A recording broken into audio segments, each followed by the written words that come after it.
جیسا کہ آپ کو معلوم ہے کہ سکون کلینکل ماڈل انسان کی سائیکو سوشل ہیلتھ کے سلسلے میں 8 شعبوں کی بات کرتا ہے، یعنی کسی انسان کی نفسیاتی صحت کو جانچنے کے لیے ہمیں اس کی زندگی کے 8 پہلوؤں سے نقاب کشائی کی ضرورت ہے۔ ان 8 پہلوؤں کو سکون کلینکل ماڈل میں ڈومینز کہتے ہیں، سائیکو سوشل ہیلتھ کے ڈومینز، جن میں کہ انسان کی emotional health, sexual health, cognitive health, social health, environmental health, religious health, moral health اور اسپریچول ہیلتھ شامل ہیں۔ ان 8 شعبہ جات پر ہم سلسلہ وار بات چیت کر رہے ہیں تاکہ انسان کی نفسیاتی صحت کے ان تمام پہلوؤں سے پردہ اٹھایا جا سکے اور ہر ایک پہلو کو بہتر بنانے کے لیے تجاویز دی جا سکیں۔ تو اس سلسلے میں ہمارا آج کا موضوع انسان کی سوشل ہیلتھ یعنی سماجی صحت ہے۔ تو سماجی صحت یعنی کہ اس کا جو سوشل انٹریکشن ہے، سوسائٹی میں جو اس کی موومنٹس ہیں، اس سلسلے میں اس کو کس حد تک اطمینان کی ضرورت ہے اور کون سی ایسی تدابیر ہیں جن کی وجہ سے وہ اپنی سوشل ہیلتھ کو بہتر بنا سکتا ہے۔ تو اس سلسلے میں سب سے پہلے ہم سکون کلینکل ماڈل کی پروپوزڈ ڈیفینیشن پر بات کرتے ہیں کہ وہ کیا ہے۔ تو سکون کلینکل ماڈل سمجھتا ہے کہ social health is based on the attainment of social satisfaction and the execution of social intelligence. سماجی صحت میں انسان کی سماجی تسکین اور سماجی ذہانت پر عمل درآمد کرنا 2 بنیادی باتیں ہیں۔ یعنی کہ اگر کوئی انسان یہ چاہتا ہے کہ وہ سماجی صحت اپنی بہتر کرے تو وہ اس وقت بہتر ہوگی جب اس کو سماجی تسکین حاصل ہوگی، سوشل سیٹسفیکشن، اور جب وہ اپنی سماجی ذہانت کا درست طریقے سے استعمال کرے گا، یعنی اپنی سوشل انٹیلیجنس کو پراپرلی ایگزیکیوٹ کرے گا۔ تو یہ بھی میں بتا چکا ہوں کہ ذہانت بھی 8 اقسام پر مشتمل ہے: emotional intelligence, sexual intelligence, cognitive intelligence, environmental intelligence, religious intelligence, social intelligence, moral intelligence اور اسپریچول انٹیلیجنس۔ تو آج سوشل ہیلتھ کے سلسلے میں ہم سوشل انٹیلیجنس کو بھی زیر بحث لائیں گے، سماجی ذہانت۔ تو اس سلسلے میں ایک تو آپ اس چارٹ کو دیکھیے جو آسانی سے سوشل ہیلتھ کے کانسیپٹ کو واضح کر رہا ہے، اور اس کے ساتھ ساتھ اس نشست کے بعد جو اردو مضامین میں پروپوز کر رہا ہوں آپ کے مطالعے کے لیے، جن سے کہ آپ کو سوشل ہیلتھ پر مزید رہنمائی ملے گی، ان کے نام ہیں سکون کا نسخہ، وہ کہتے ہیں نا کہ لوگ کیا کہیں گے، رشتوں اور تعلقات میں کمال کی تلاش لا حاصل ہے۔ یہ 4 مضامین آپ میری ویب سائٹ سے ڈاؤن لوڈ کر سکتے ہیں، یہ اردو میں ہیں۔ ان کا مطالعہ اپنی سماجی صحت کو سمجھنے کے لیے انتہائی ناگزیر ہے، اور انہی مضامین پر آپ کو یوٹیوب پر ویڈیوز بھی اویلیبل ہیں جو کہ آپ دیکھ سکتے ہیں۔ اور سائیکو تھراپیوٹک پرپزز کے لیے سکون ماڈل پر جو 9 پارٹس پر ایک سیریز ہے ویڈیوز کی، وہ بھی دیکھنا بہت ضروری ہے۔ تو سوشل ہیلتھ ہمارا آج کا موضوع ہے۔ جس کے سلسلے میں ہم یہ سمجھ رہے ہیں کہ سوشل ہیلتھ کی جو بنیاد ہے، جو بیس ہے، وہ سوشل انٹیلیجنس ہے۔ جتنی سوشل انٹیلیجنس بہتر ہوگی اتنا ہی سماجی صحت بہتر ہوگی، سوشل ہیلتھ بہتر ہوگی۔ تو اس کی جو سوشل ہیلتھ کی جو بنیاد ہے اور جو بیس ہے وہ سوشل انٹیلیجنس ہے، اور سوشل انٹیلیجنس کے لیے جو آؤٹ پٹ ہے وہ سوشل ریکگنیشن ہے۔ یعنی سوشل انٹیلیجنس کا استعمال کیوں کیا جائے؟ اس لیے کیا جائے تاکہ سوشل ریکگنیشن حاصل ہو، اور اس سے پھر سوشل ہیلتھ بہتر ہوتی ہے انسان کی۔ اور اس میں سوشلائزیشن کا ایک بہت بڑا رول ہے۔ انسان کی آؤٹر سیلف کی سیلف اسٹیم بھی زیر بحث آئے گی، سوشل اپریزل کا کانسیپٹ بھی زیر بحث آئے گا، اور رسپیکٹ یعنی کہ عزت کا حصول، یہ بھی ہم آج کی نشست میں زیر بحث لائیں گے۔ تو اب جیسا کہ ہمیں معلوم ہے کہ انسان کی نفسیاتی صحت کو بہتر بنانے کے سلسلے میں اس کے آٹھوں شعبہ جات پر کام ضروری ہے، اور آٹھوں شعبوں کی صحت کے لیولز میں ہارمنی ضروری ہے۔ ایسا نہ ہو کہ انسان ریلیجسلی بہت بہتر ہو لیکن سوشلی بہتر نہ ہو، یا انوائرمنٹلی بہتر نہ ہو۔ تو سکون کلینکل ماڈل یہ سمجھتا ہے کہ نفسیاتی صحت کے سلسلے میں آٹھوں ڈومینز میں ہارمنی ضروری ہے، الائنس ضروری ہے۔ تو سوشل ہیلتھ ایک انتہائی اہم ٹاپک ہے، اور آج کل کے دور میں بالخصوص ایک انتہائی اہم موضوع ہے۔ اب جس طرح سے پہلے بھی میں نے مثال دی تھی کہ جب بچہ پیدا ہوتا ہے تو اس میں ایموشنل انٹیلیجنس تو ہوتی ہے، اس میں سیکشول انٹیلیجنس بھی پہلے سے موجود ہوتی ہے، لیکن اس کی جو کگنیٹو انٹیلیجنس ہے، اور اس کی جو سوشل انٹیلیجنس ہے، اور اس کی جو انوائرمنٹل انٹیلیجنس ہے، اور اس کی جو ریلیجس انٹیلیجنس ہے، یہ چار انٹیلیجنس کی اقسام سوشلائزیشن کے نتیجے میں پیدا ہوتی ہیں۔ دوبارہ سے سنیے، یہ چار اقسام کون سی ہیں ذہانت کی؟ اس کی کاگنیٹو انٹیلیجنس، جس کو عرف عام میں ہم آئی کیو کہتے ہیں، اس کی سوشل انٹیلیجنس جس پر ہم آج بات کر رہے ہیں، اور اس کی انوائرمنٹل اور ریلیجس انٹیلیجنس۔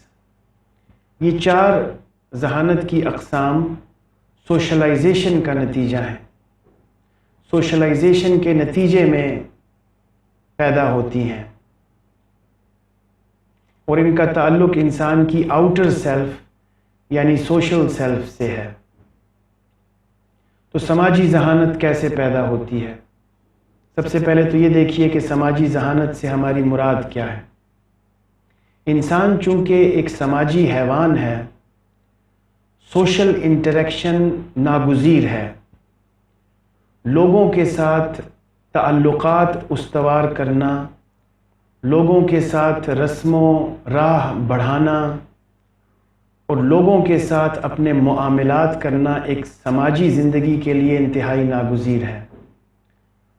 تو سوشل انٹیلیجنس یہ ہے کہ لوگوں کے ساتھ معاملات اور تعلقات کے سلسلے میں انسان کے پاس ذہانت کتنی ہے، علم کتنا ہے، تدابیر کیا کیا ہیں، یعنی وہ اپنے اور دوسروں کے ساتھ جو معاملات ہیں ان کو کس طریقے سے سلجھا رہا ہے۔ تو وہ جو طریقہ ہے سلجھانے کا اور معاملات کرنے کا اور تعلقات بنانے کا جو طریقہ ہے، جو روش ہے، جو تدبیر ہے، اس کو ہم کہتے ہیں سوشل انٹیلیجنس، سماجی ذہانت۔ مثلا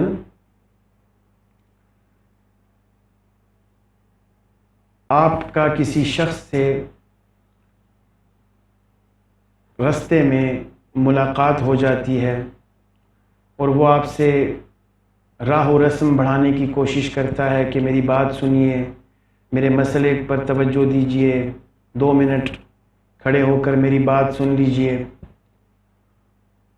تو اب آپ کی سماجی ذہانت اگر کم ہے تو آپ اندازہ نہیں لگا سکیں گے کہ اس شخص کی انٹینشنز کیا ہیں، یہ مجھ سے کیا بات چیت کرنا چاہتا ہے، کس سلسلے میں مجھے روک رہا ہے.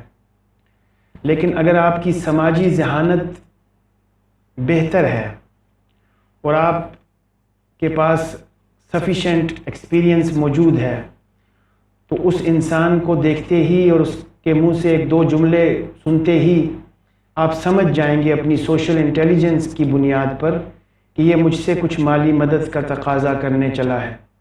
ابھی اس نے اپنا مدعا ظاہر نہیں کیا، لیکن میں سمجھ سکتا ہوں کہ یہ مجھ سے کسی مالی منفعت کی تلاش میں ہے.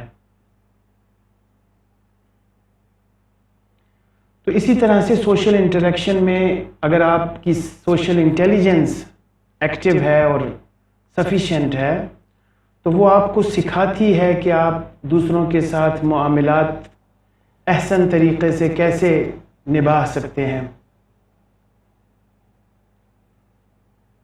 ایک اور مثال بھی میں سوشل انٹیلیجنس کی دیے دیتا ہوں تاکہ آپ پر اس کا مفہوم واضح ہو سکے کہ ایک والد سے اس کا بیٹا یہ کہتا ہے کہ مجھے ٹرپ کے سلسلے میں اسکول کی طرف سے کسی دوسرے شہر جانا ہے 2 دنوں کے لیے، یعنی 2 دن اور 1 رات کے لیے میں اسکول کی طرف سے جانا چاہتا ہوں. تو اب اس سلسلے میں والد صاحب اپنی کگنیٹو انٹیلیجنس یا ایموشنل انٹیلیجنس کے بجائے اپنی سوشل انٹیلیجنس کو بروئے کار لائیں گے اور وہ سوچیں گے کہ سوسائٹی میں پریویلنٹ پریکٹسز کیا ہیں اور بچوں کے ٹرپ دوسرے شہروں میں جانا کس حد تک سیف آج کل کے دور میں ہے، اس سے کیا سماجی فوائد حاصل ہو سکتے ہیں، بچے کی سماجی تربیت میں کیا فائدہ ملے گا اس ٹرپ پر جانے سے. تو یہ ساری جتنی بھی سماجی سچویشنز ہیں اور سماجی کنڈیشنز ہیں ان کو یہ والد صاحب ذہن میں لائیں گے اور سوچیں گے اور اس کے بعد فیصلہ کریں گے کہ بچے کو اجازت دیں یا نہ دیں. تو یہ بچے کو جو اجازت مل رہی ہے یہ والد صاحب کی سوشل انٹیلیجنس کی بنیاد پر مل رہی ہے. اسی طرح سے ایک اور مثال لیتے ہیں کہ ایک میاں بیوی ہیں اور بیوی میاں سے یہ تقاضا کرتی ہے کہ مجھے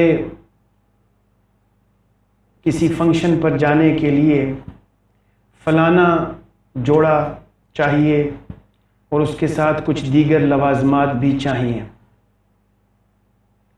تو یہاں پر بھی سوشل انٹیلیجنس کار فرما ہے کہ جو میاں ہے اس کے پاس اتنی ذہانت ہونی چاہیے کہ وہ یہ سمجھ سکے کہ سوشل گیدرنگز میں جانے کی نفسیات کیا ہے، اس سے کیا سماجی فوائد حاصل ہو سکتے ہیں، اس سے عزت کا حصول کیسے ممکن بنایا جا سکتا ہے اور عالی شان لباس زیب تن کرنے سے ہمیں ایز اے کپل کیا بینیفٹس، کیا سوشل بینیفٹس ہو سکتے ہیں.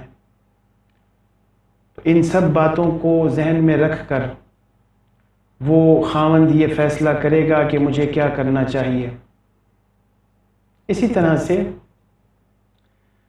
ایک میاں بیوی سپریشن چاہتے ہیں ایک دوسرے سے اور ان کے بچے بھی ہیں تو ایموشنل انٹیلیجنس کا تقاضا تو یہ ہے کہ فوری طور پر سیپریٹ ہو جایا جائے.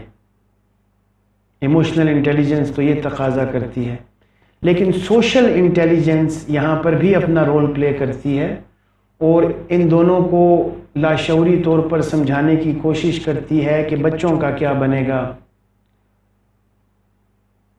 اور لوگ کیا کہیں گے، سماج کس طرح سے ہمارے اس ایکشن کو دیکھے گا. تو لہٰذا ان کو اپنا فیصلہ کرنے سے پہلے اپنی سوشل انٹیلیجنس کو بھی سیٹسفائی کرنا پڑتا ہے. تو یہ اور اس طرح کی اور بہت سی ایگزامپلز آپ اپنی ڈیلی لائف میں دیکھ سکتے ہیں جس میں کہ سوشل انٹیلیجنس، ایک بچہ کالج میں جاتا ہے، نئی کلاس ہے، نئے دوست ہیں، تو وہ انتخاب کرتا ہے کہ میں آگے بیٹھوں یا پیچھے بیٹھوں، کس کے ساتھ بیٹھوں کلاس میں. یہ بھی سوشل انٹیلیجنس ہے. تو سوشل انٹیلیجنس کا سمرائزڈ تعارف یہ ہے کہ آپ کی وہ ذہانت، وہ استعداد جو آپ کو دوسرے لوگوں کے ساتھ اور سماج میں معاملات کرنے کے سلسلے میں مدد فراہم کرتی ہے، آپ کی وہ ذہانت، اس کو کہا جاتا ہے سوشل انٹیلیجنس. تو اب جس طرح سے میں نے پہلے بھی عرض کیا کہ جیسا کہ کوگنیٹو انٹیلیجنس ہر انسان کی دوسرے سے مختلف ہوتی ہے، ویسا ہی سوشل انٹیلیجنس کے لیولز بھی پرسن ٹو پرسن ڈیفر کرتے ہیں. کیوں کرتے ہیں؟ اس لیے کہ جب بچہ پیدا ہوا تو اس کی جو سوشلائزیشن شروع ہوئی سب سے پہلے اس کے پیرنٹس نے کی، اور پیرنٹس ہر بچے کے ڈیفرنٹ ہوتے ہیں. پھر پیرنٹس کی تعلیمی قابلیت، ان کے رویے، ان کے اعتقادات، ان کے رجحانات سب اپنا رول پلے کرتے ہیں اس بچے میں سوشل انٹیلیجنس پیدا کرنے کے سلسلے میں. جس طرح سے جینڈر کا کانسیپٹ ہے، اس میں بھی سوشلائزیشن اپنا رول پلے کرتی ہے. یہ پیرنٹس بتاتے ہیں اپنے بچوں کو کہ لڑکے لڑکوں کے ساتھ کھیلتے ہیں، لڑکیاں لڑکیوں کے ساتھ کھیلتی ہیں. ایک اور بہت سوشل انٹیلیجنس کی اگزامپل دیکھیے گا کہ بچوں کو، لڑکوں کو، چھوٹے بچوں کو، لڑکوں کو لڑکوں والے کھلونے دلوائے جاتے ہیں، پستول اور گاڑیاں اور وغیرہ وغیرہ، اور لڑکیوں کو لڑکیوں والے کھلونے دلوائے جاتے ہیں، گڑیا کا گھر، کچن، اس قسم کی چیزیں. تو یہاں سے یہ سوشل انٹیلیجنس ڈیولپ ہو رہی ہے، جینڈر کے کانسیپٹس ڈیولپ ہو رہے ہیں. اسی طرح سے پھر بعد میں اسکولنگ میں اور پھر کالجز میں، یونیورسٹیز میں پیئر ایسوسیشنز کے ساتھ بچوں میں سوشل انٹیلیجنس ڈیولپ ہوتی ہے کہ گھر سے باہر نکل کر سوسائٹی میں موو کیسے کرتے ہیں، دوسروں کے ساتھ تعلقات کیسے بناتے ہیں، کس کے ساتھ بناتے ہیں، کس کے ساتھ نہیں بناتے، کس کو پیار بھری نظروں سے دیکھتے ہیں، کس کو اوائڈ کرتے ہیں، کس کی بات سنتے ہیں، کس کی نہیں سنتے، کس کی بات پر توجہ دیتے ہیں، کس کی بات پر توجہ نہیں دیتے، کہاں خاموش رہتے ہیں، کہاں بولنا مناسب ہے، وغیرہ وغیرہ. یہ سب سوشل انٹیلیجنس کا پارٹ ہے. اور سوشل انٹیلیجنس ہر انسان کی دوسرے انسان سے مختلف ہوتی ہے، اس لیے کہ اس کی سوشلائزیشن کے پیٹرنز مختلف ہیں، اس کے پیرنٹنگ سٹائلز مختلف رہے ہیں، اس کے پیرنٹس کے، اس کی سکولنگ مختلف ہے، اس کے پاس نالج مختلف ہے. تو جتنے انسان ہیں اتنی ان کی سوشل انٹیلیجنس کے علیحدہ علیحدہ لیولز ہیں. اس میں بھی اسٹینڈرڈائزیشن پاسبل نہیں ہے. تو سوشل سیلف انسان کی، جس کو میں آؤٹر سیلف کہتا ہوں، اس کی جو تسکین ہے وہ اس وقت ہوتی ہے جب دوسرے انسان اس کو اچھا سمجھیں، اس کو اپریزل دیں، اس کی رسپیکٹ کریں، عزت کریں اور اس کو ویلیو دیں. تو سوشل ہیلتھ بیس کرتی ہے سوشل انٹیلیجنس پر اور چاہتی ہے سوشل ریکگنیشن. سوشل ریکگنیشن اس کا آبجیکٹو ہے، الٹیمیٹ آبجیکٹو سوشل ریکگنیشن ہے کہ مجھے سماجی حیثیت ملے. اس سے کیا فائدہ ہوگا؟ سماجی حیثیت ملنے سے میری سیلف اسٹیم انہینس ہوگی آؤٹر سیلف کی، جس سے کہ پھر مجھے تسکین ملے گی. تو اب ان اصطلاحات سے ہٹ کر عام فہم زبان میں ہم بات کرتے ہیں اور یہ جاننے کی کوشش کرتے ہیں کہ سماجی صحت کو کیسے بہتر بنایا جا سکتا ہے. نفسیات اور سکون کلینکل ماڈل اس سلسلے میں کیا رہنمائی فراہم کر سکتے ہیں. تو اس سلسلے میں یہ ذہن میں رکھیے کہ انسان کی 4 ذاتیں ہیں: انر سیلف، آؤٹر سیلف جس کو کہ سوشل سیلف بھی کہتے ہیں، آئیڈیل سیلف اور ریئل سیلف. سوشل ہیلتھ کا تعلق سوشل سیلف کے ساتھ یعنی آؤٹر سیلف کے ساتھ ہے. انسان کی وہ ذات جو اس وقت ظاہر ہوتی ہے جب وہ دوسروں سے انٹریکٹ کرتا ہے. ایک اس کی پرسنل سیلف ہے، انر سیلف، جو کہ تنہائی میں ظاہر ہوتی ہے اور انسان کی ڈومیننٹ سیلف پرسنل سیلف ہوتی ہے تنہائی میں. لیکن جیسے ہی وہ سوشل انٹریکشنز کرتا ہے اس کی سوشل سیلف ظاہر ہونا شروع ہو جاتی ہے، ریفلیکٹ ہوتی ہے. تو سوشل انٹریکشن کا جو بنیادی مقصد ہوتا ہے وہ عزت کا حصول ہوتا ہے، سوشل ریکگنیشن.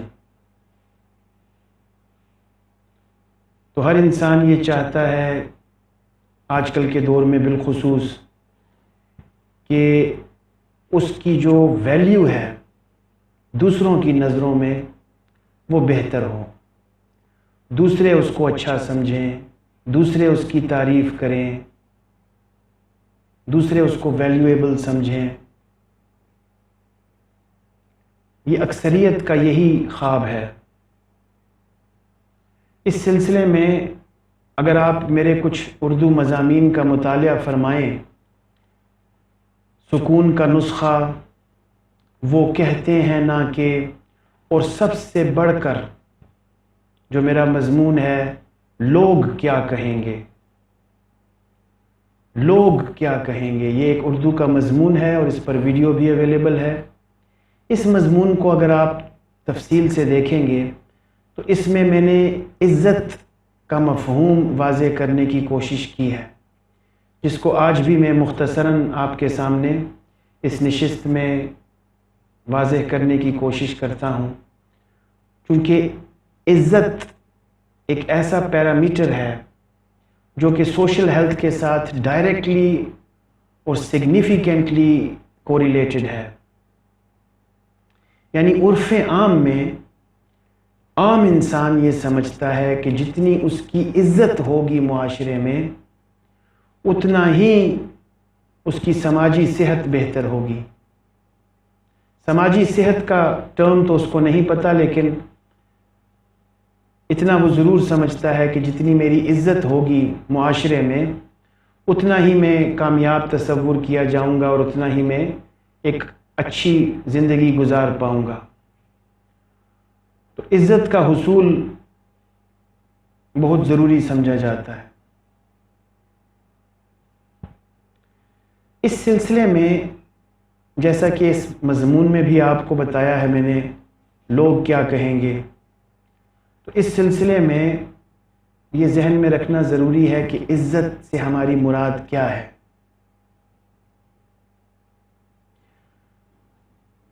کیونکہ ہم عزت کو غلط تشریح کرتے ہیں اور ہمارا جو عزت کا کانسیپٹ ہمارے ذہنوں میں ہے وہ عزت کے صحیح مفاہیم نہیں لیے ہوئے. تو عزت کا صحیح کامن سینس سے ریلیٹڈ مفہوم کیا ہو سکتا ہے، اس کو سمجھنے کی کوشش کیجیے۔ کوئی انسان دوسرے انسان کی عزت کیوں کرے؟ کس انسان کی عزت واجب ہے؟ تو اس میں کامن سینس یہ ہے کہ مسٹر اے کی عزت وہ شخص اور وہ اشخاص کریں گے جو کہ جن بنیادوں پر مسٹر اے کی عزت کر رہے ہوں گے وہ بنیادیں ان میں خود نہیں ہوں گی، لہذا عزت کریں گے، عزت دیں گے، تکریم کریں گے، لحاظ کریں گے، ستائش دیں گے، تعریف کریں گے۔ یہ کامن سینس ہے کہ انسان اس شخص کی عزت کرتا ہے جو کہ اس سے کسی نہ کسی وجہ سے، جس وجہ سے وہ اس کی عزت کر رہا ہے، بہتر ہے۔ یعنی کہ تعلیم کی بنیاد پر ایک میٹرک پاس شخص ایک ایم اے پاس شخص کی عزت کرے گا، اگر تعلیم کی بنیاد پر عزت کرنی ہے۔ اور ایسا نہیں ہو سکتا کہ ایک ایم اے پاس ایک میٹرک والے کی عزت تعلیم کی بنیاد پر کرے، اس بنیاد پر اس کی عزت نہیں کی جا سکے گی، یہ کامن سینس نہیں ہے۔ انسانیت کی بنیاد پر، مذہب کی بنیاد پر وہ اس کی عزت کر سکتا ہے۔ تو بنیادوں کو میں تھوڑا سا آگے چل کر واضح کرتا ہوں، لیکن سب سے پہلے میں یہ بنیادی کانسیپٹ آپ پہ واضح کر رہا ہوں کہ جس طرح سے ہر شے کی کوئی نہ کوئی علت ہوتی ہے، اصول وجہ کافی، لا آف سفیشینٹ ریزن، تو دوسرے کی عزت کرنے کی بھی ظاہر ہے کوئی وجہ تو ہوگی۔ تو اس وجہ کی بنیاد فلسفے میں یہی ہے کہ خود سے زیادہ بلند مراتب والے اشخاص کی عزت کی جاتی ہے، خود سے کم مراتب والے اشخاص کی عزت نہیں کی جاتی، ان سے ہمدردی کی جاتی ہے، ان پر ترس کھایا جاتا ہے، ان پر شفقت کی جاتی ہے، رحم کیا جاتا ہے۔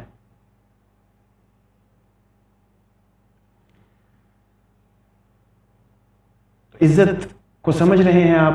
ہو از آنریبل، آنر کس کو جچتا ہے، کس کو سوٹ کرتا ہے؟ تو یہ جو عزت کا میں لفظ یوز کر رہا ہوں، اس کی انگلش ٹرانسلیشن آنر ہو سکتی ہے بہت اچھی طریقے سے۔ آنر، ہو از آنریبل، لائق عزت کون ہے؟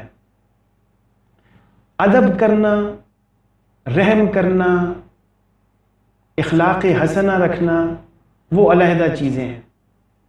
انسانیت کی بنیادوں پر ایک دوسرے کا احترام کرنا، انسانیت کی بنیاد پر، وہ احترام کہیں اس کو، ادب کہیں، عزت نہ کہیں۔ عزت جو ہے یہ رسپیکٹ اینڈ آنر، اور آنر اس کے لیے بہت اچھا لفظ ہے۔ اسی لیے آپ دیکھتے ہیں کہ اللہ تعالیٰ فرماتے ہیں وَتُعِزُّ مَن تَشَاءُ وَتُذِلُّ مَن تَشَاءُ، یہ اللہ ہی ہیں کہ جس کو چاہیں عزت دیں، جس کو چاہیں ذلت دیں۔ تو آنر کی تلاش ہر انسان کی خواہش ہے، اسی کو میں عزت کہہ رہا ہوں۔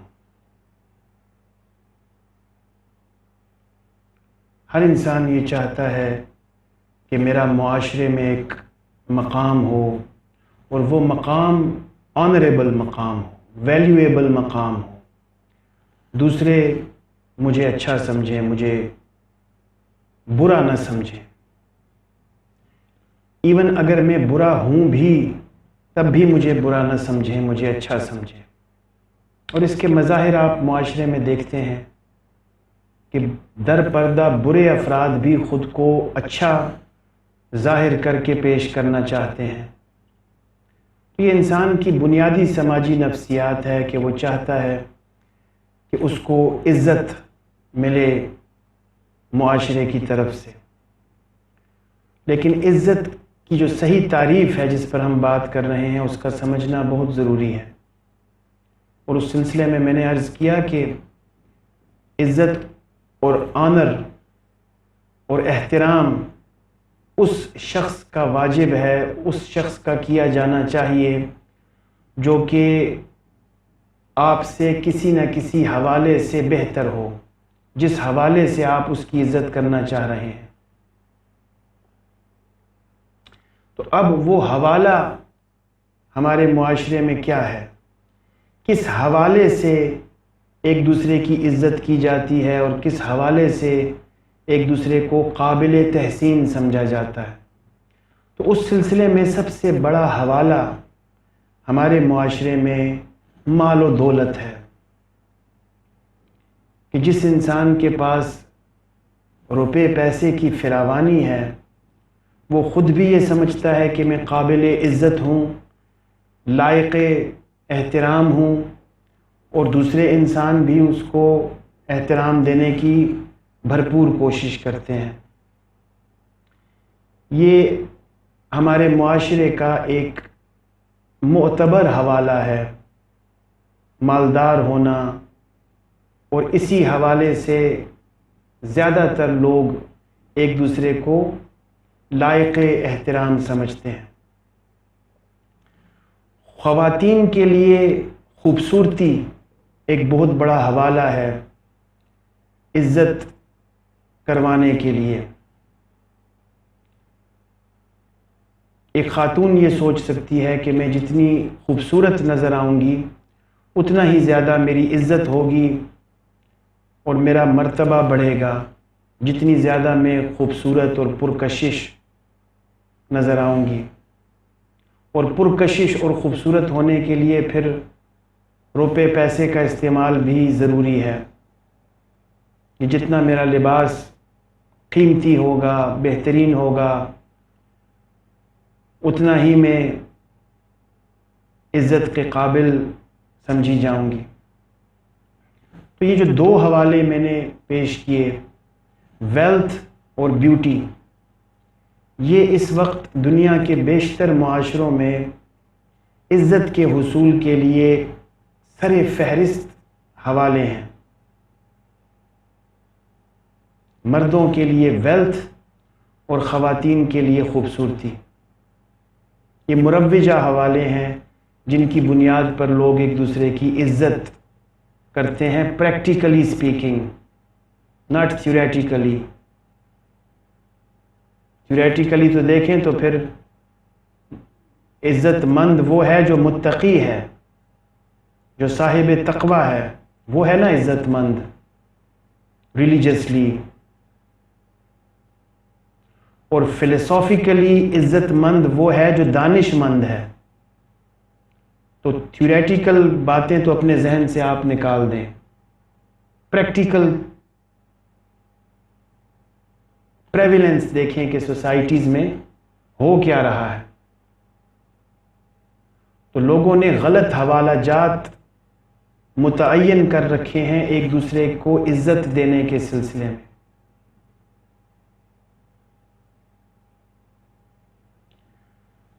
تو خواہش تو ہر انسان کی ہے کہ عزت اس کو ملے، لیکن اس میں نکتہ یہ ہے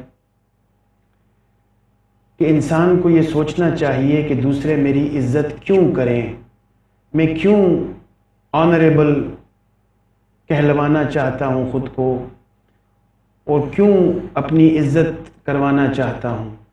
کیا مجھ میں ایسی کوئی قابل ذکر بات ہے جس کی وجہ سے لوگ میری عزت کریں؟ تو وہ قابل ذکر بات کوئی بھی نہیں ہے، کوئی بھی نہیں ہے، دعوے کے ساتھ میں کہہ رہا ہوں۔ یعنی کہ واجب احترام اور واجب العزت شخصیات ہمارے معاشرے میں نہ ہونے کے برابر ہے۔ ان حوالہ جات کی طرف میں آگے چل کر آتا ہوں، لیکن پہلے میں پریکٹیکلی اسپیکنگ جو مروجہ نفسیات ہے سماجی ہمارے معاشرے میں، اس پر روشنی ڈال رہا ہوں کہ لوگ کیا سمجھتے ہیں۔ تو لوگ یہ سمجھتے ہیں کہ جس کے پاس مال و دولت زیادہ ہوگی، جو زیادہ خوبصورت خاتون ہوگی، وہ زیادہ آنریبل ہوگی، زیادہ لائق احترام ہوگی۔ اور پھر دوسرے لیول پر لوگ یہ بھی سمجھتے ہیں کہ عزت کے قابل وہ لوگ ہیں جو میری عزت کرتے ہیں، یعنی عدلے بدلے کی عزت چل رہی ہے معاشرے میں۔ من ترا حاجی بگویم تو مرا حاجی بگو، میں تمہیں حاجی کہوں تم مجھے حاجی کہو، میں تمہاری عزت کروں تم میری عزت کرو، میں صرف اس شخص کی عزت کروں جو میری عزت کرتا ہے، بھلے مجھ میں کوئی قابل ذکر بات نہ ہو، اس سے مجھے کیا سروکار، اس پر تو میں نے سوچا ہی نہیں، لیکن پھر بھی میں اپنی عزت کروانا چاہتا ہوں۔ تو یہ ہے پریکٹیکل سوچ لوگوں کی کہ اس انسان کی عزت کی جائے جس کے پاس مال و دولت زیادہ ہے، اس خاتون کی عزت کی جائے جو زیادہ خوبصورت ہے اور اٹریکٹیو ہے، جس کے مظاہر آپ اپنی روزمرہ زندگی میں جا بجا دیکھتے ہیں۔ میں نے پہلے بھی اس کی مثالیں دی ہیں۔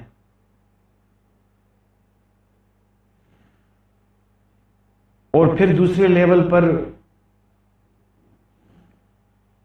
عزت کے بدلے میں عزت کی جاتی ہے، آؤ بھگت کی جاتی ہے۔ یہ عزت نہیں ہے، یہ مروت ہے، یہ آؤ بھگت ہے، یہ سوشل ماسکنگ ہے، یہ مروت ہے، عزت نہیں ہے، مروت ہے۔ دو طرح کی چیزیں ہمارے معاشرے میں رائج ہیں۔ عزت کے لیے میں نے بتایا کہ مال و دولت اور خوبصورتی، اور دوسری چیز مروت ہے، عدلے کا بدلہ۔ اب ہم حوالہ جات کی طرف آتے ہیں کہ عزت کے انسانی حوالے کون سے ہوتے ہیں، ان کو سمجھنا ضروری ہے۔ اس سلسلے میں ہم دو مضامین کا سہارا لیں گے، یا چلیے تین مضامین کا سہارا لے لیتے ہیں۔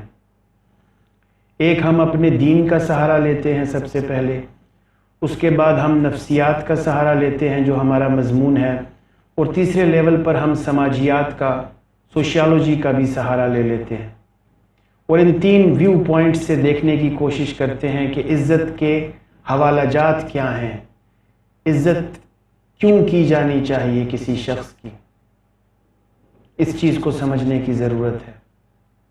تو جب ہم اس چیز کو سمجھ لیں گے کہ عزت کیوں کی جاتی ہے، تو پھر ہم عزت کے حصول کو درست طریقے سے حاصل کرنے کی کوشش کریں گے، اور ہماری سماجی صحت بہتر ہوگی۔ تو اگر ہم دینی حوالہ جات سے دیکھیں تو ہمیں یہ پتہ چلتا ہے کہ عزت نمبر 1 صرف اللہ کو زیب دیتی ہے۔ عزت صرف اور صرف اللہ کو زیب دیتی ہے۔ اللہ ہی لائق عزت ہیں۔ اصل معنی میں، حقیقی معنی میں عزت صرف اور صرف اللہ کی ہے۔ اور پھر دوسرے نمبر پر اس شخص کی عزت ہے جس کی عزت اللہ تعالیٰ کروانا چاہیں، اور اللہ تعالیٰ نے عزت کے لیے جو پیرامیٹر منتخب فرمایا ہے وہ ہے تقوی۔ تقوی کی پھر اپنی ایک انٹرپریٹیشن ہے، اب اس بحث میں میں نہیں جاؤں گا۔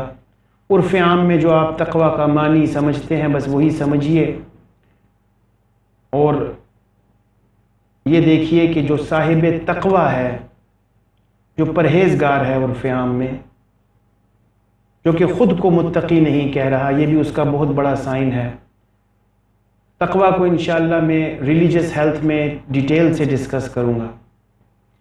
ابھی صرف میں نے آپ کو یہ اشارہ دے دیا کہ متقی وہ ہے جو اللہ کی نگاہوں میں متقی ہے اور خود کو متقی بالکل بھی نہیں سمجھ رہا۔ اگر خود کو متقی سمجھنے کا دعویٰ کرے گا تو متقی نہیں رہے گا، تقویٰ کی بنیادی تعریف سے خارج ہو جائے گا۔ تو یہ بہت مشکل کام ہے، یہ ایسی شخصیات کا ڈھونڈنا جن پر کہ یہ یقین ہو کہ یہی متقی ہیں۔ تو دینی حوالہ جات تو یہ ہیں کہ عزت اللہ کو زیب دیتی ہے اور اللہ کے ان بندوں کو زیب دیتی ہے جو کہ متقی ہیں۔ اچھا جی، دوسرے طریقے سے دین ہمیں یہ بھی بتاتا ہے کہ جب اللہ تعالیٰ نے شیطان کو یہ کہا کہ آدم علیہ السلام کو سجدہ کیا جائے تو شیطان نے کبر کیا، غرور کیا اور یہ کہا کہ میں اس شخص کو سجدہ کیوں کروں جو مجھ سے کم تر ہے، مجھے آپ نے آگ سے پیدا فرمایا، آدم کو آپ نے مٹی سے پیدا فرمایا، تو لہٰذا یہ شیطان کی سمجھ یہ تھی کہ یہ مجھ سے کم تر ہے، میں اس سے برتر ہوں، تو میں اس کو سجدہ کیوں کروں۔ تو اس پوائنٹ سے بھی ہمیں یہ سبق ملتا ہے کہ دوسروں سے خود کو برتر سمجھنا ایک شیطانی وصف ہے جو کہ کبر اور عجب کے ٹائٹلز کے ساتھ آسانی سے سمجھا جا سکتا ہے کہ میں دوسروں سے بہتر ہوں۔ جو انسان یہ سمجھتا ہے کہ میں دوسروں سے بہتر ہوں، چاہے کسی بھی حوالے میں ہوں، دوسروں سے بہتر ہوں، تو وہ کبر کی طرف اور عجب کی طرف جا سکتا ہے بہت آسانی سے شیطان کے ہاتھوں میں کھلونا بن سکتا ہے۔ تو اسی لیے عزت کا جو کانسیپٹ ہے اسلام میں وہ انتہائی دقیق ہے، اور مسلمان سے یہ ایکسپیکٹ نہیں کیا جاتا کہ وہ عزت کی خواہش رکھے، آنر کی خواہش رکھے۔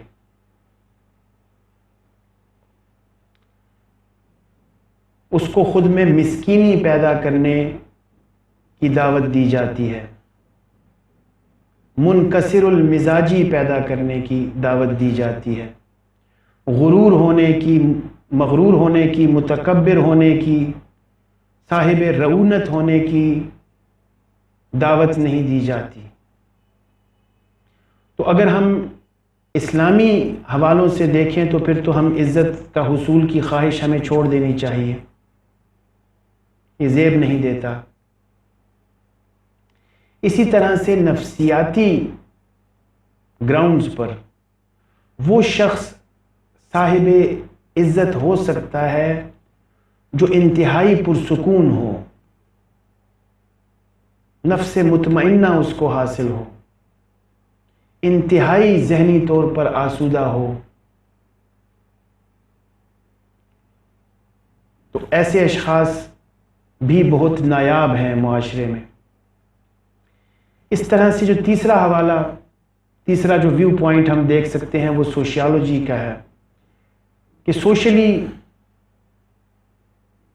کس شخص کو زیادہ عزت مند ہونا چاہیے، تو وہ اس شخص کو ہونا چاہیے جو سب سے زیادہ معاشرے کے لیے مفید ہے، جس کے ہاتھ سے سماج کو فائدہ مل رہا ہے اور سماج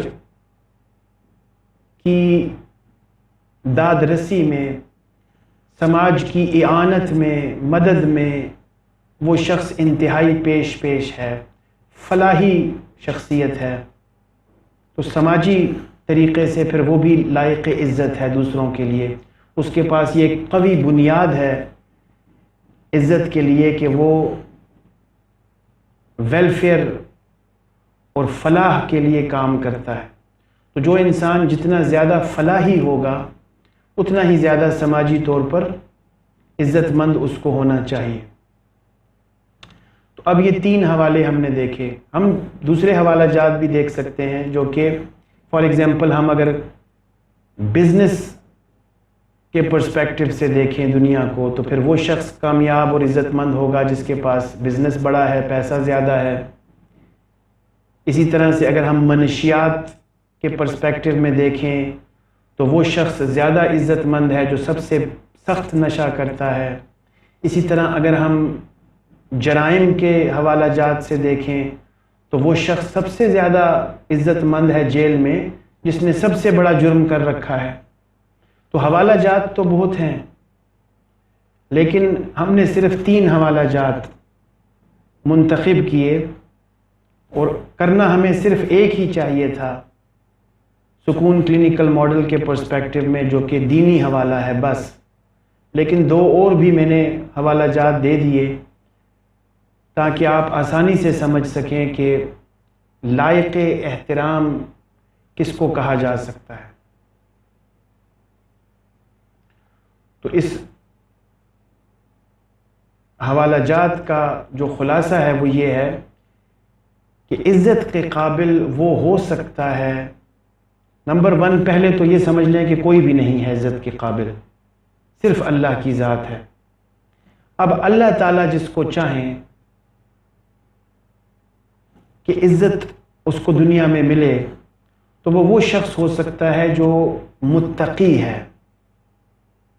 یا وہ شخص ہو سکتا ہے جس کو نفس مطمئنہ حاصل ہے، پرسکون ہے، یا پھر وہ شخص ہو سکتا ہے جو کہ فلاحی کام کرتا ہے، لوگوں کے فائدے کا باعث بنتا ہے، حقوق العباد کے سلسلے میں پیش ہے۔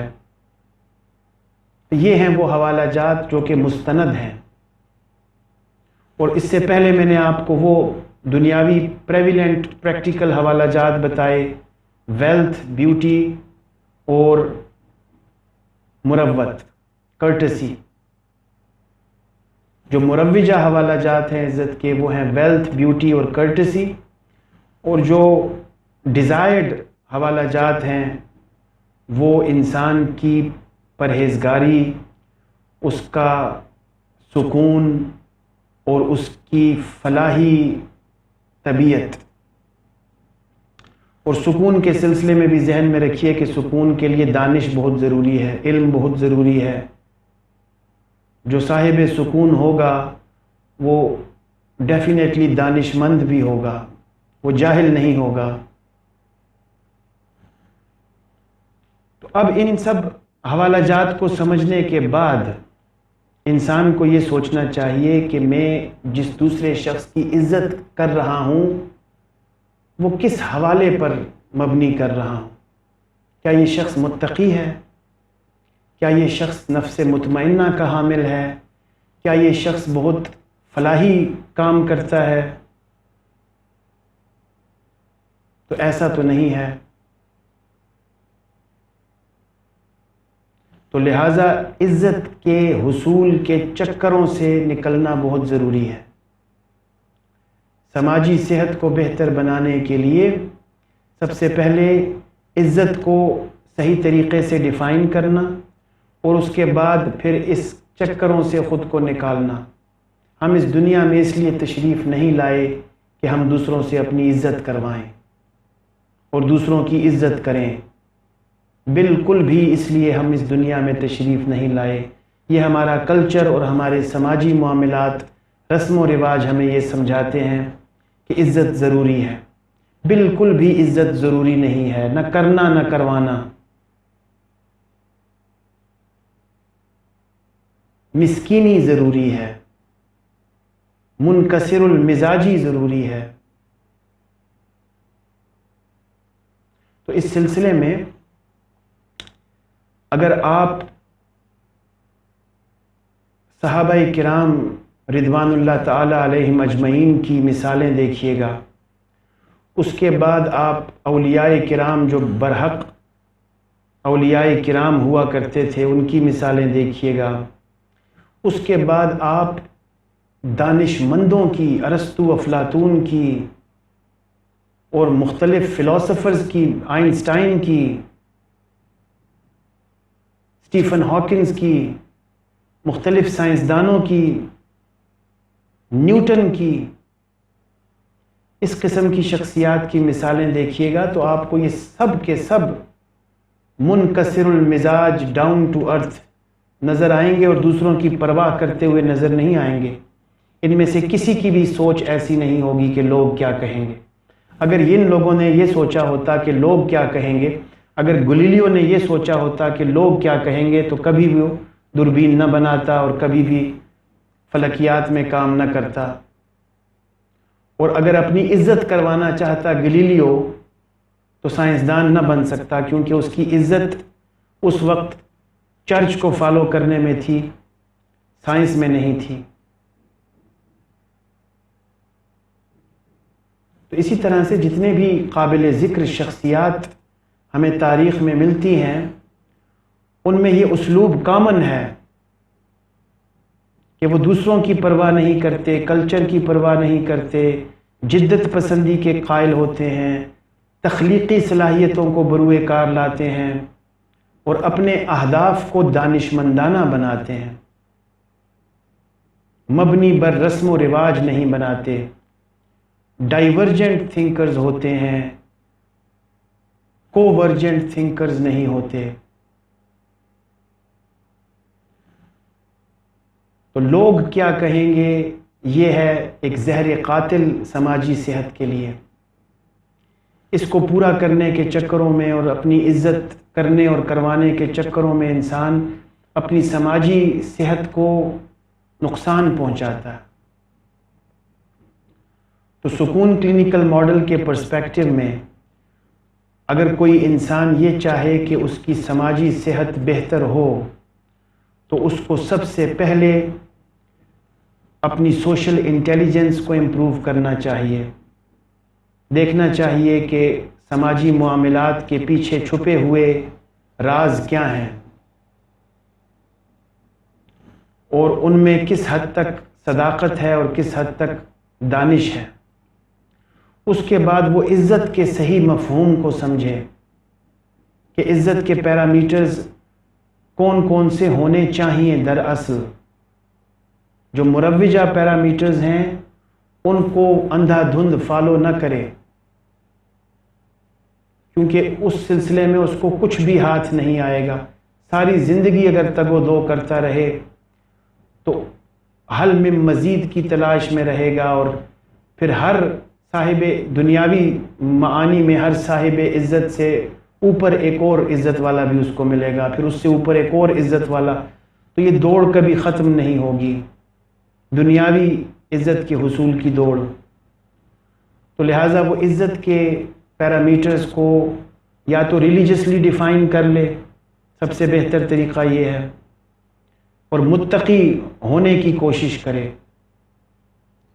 اور یا پھر مینٹل ہیلتھ اور سائیکو سوشل ہیلتھ کو ایکوائر کرنے کے سلسلے میں کوشش کرے، اور یا پھر اگر عزت چاہتا ہی ہے کہ سماجی عزت کے بغیر میرا جینا مشکل ہے، تو پھر اپنے میں یہ استعداد پیدا کرے کہ میں زیادہ سے زیادہ لوگوں کی داد رسی کروں، فلاحی کام کروں، لیکن اس سلسلے میں بھی اس کو سماجی عزت ملے گی، اور اگر عزت کا حصول چاہتا ہے ان سب کاموں سے تو ثواب اس میں بھی کچھ نہیں ملے گا۔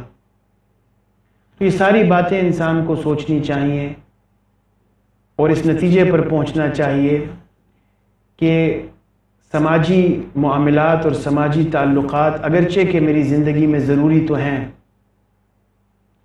لیکن یہ اس حد تک ضروری نہیں ہے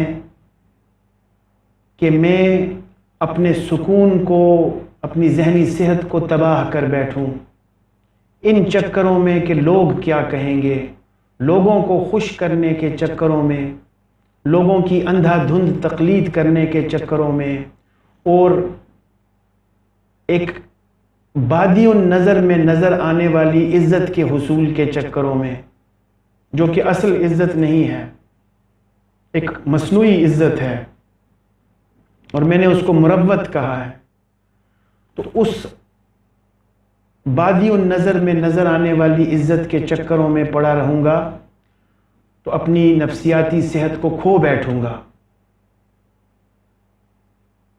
اور بہت سے مینٹل ڈس آرڈرز کا شکار میں ہو سکتا ہوں۔ پھر سوشل ڈس آرڈرز ہیں، سوشل انگزائٹی ڈس آرڈر ہے، پرسنالٹی ڈس آرڈرز ہیں، ڈپریشن اور انگزائٹی ہے۔ تو اب میں نے زیادہ مثالیں اس لیے نہیں دی یہاں پر، ورنہ میں یہ مثالیں دے سکتا ہوں کہ کس طرح سے دوسروں کی اندھا دھند تقلید کرنے سے اور عزت کے حصول کی خواہش رکھنے سے انسان کو ڈپریشن کیسے ہوتا ہے، انگزائٹی کیسے ہوتی ہے، پرسنالٹی ڈس آرڈرز کیسے اس میں پیدا ہوتے ہیں۔ ان سب کی میں چیدہ مثالیں آپ کو دے سکتا ہوں، لیکن اگر آپ یہ آرٹیکل پڑھیں گے لوگ کیا کہیں گے تو وہاں سے آپ کو بہت آسانی سے یہ باتیں سمجھ میں آ سکیں گی۔ تو سماجی صحت کے لیے لازمی لوگوں سے تعلقات صحیح معنوں میں استوار کرنا اور غیر لازمی لوگوں سے اجتناب کرنا ضروری ہے۔ یعنی جو آپ کے سگنیفیکنٹ ادرز ہیں، جن کا آپ کی زندگیوں پر براہ راست اثر پڑتا ہے، آپ کے ماں باپ ہیں، بیوی بچے ہیں، اساتذہ ہیں، ان کا آپ کی زندگی پر براہ راست اثر پڑ رہا ہے، یہ آپ کے ساتھ براہ راست منسلک ہیں، تو ان کے سلسلے میں تو آپ کو رشتوں اور تعلقات میں اہمیت دینی چاہیے۔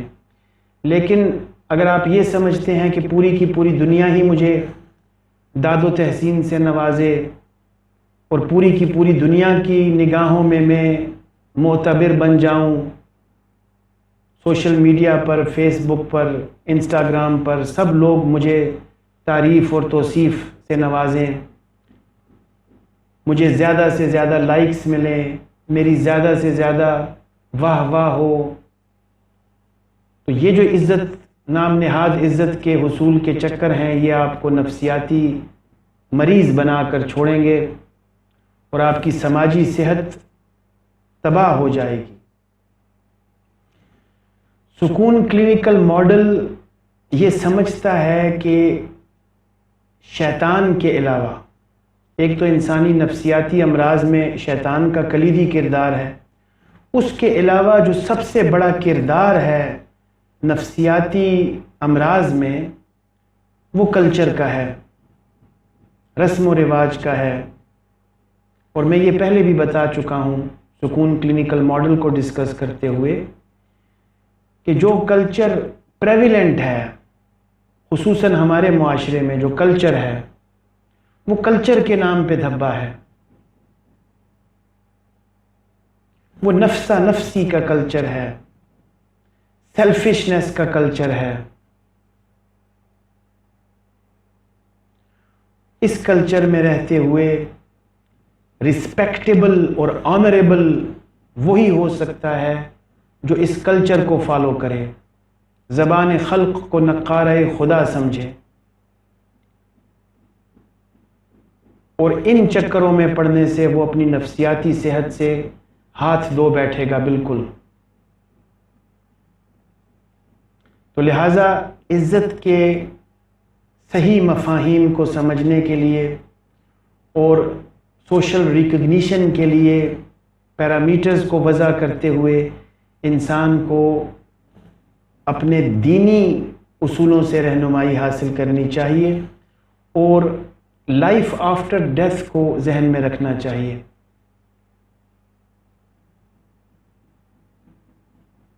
اس گفتگو کا خاتمہ میں اس بات پر کرتا ہوں کہ اس چیز کو سمجھنے کی ضرورت ہے کہ عزت صرف اور صرف اللہ تعالیٰ کو زیب دیتی ہے، and that's all۔